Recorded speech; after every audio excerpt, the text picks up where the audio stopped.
In this video, I will walk you through the top tools for modern coding, including Kiro and Cursor and Claude Code. Choosing the right environment depends on your workflow.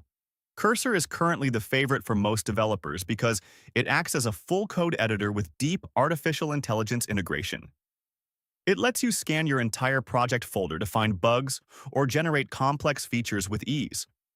On the other hand, Kiro is emerging as a powerful alternative that focuses on speed and a more streamlined user interface.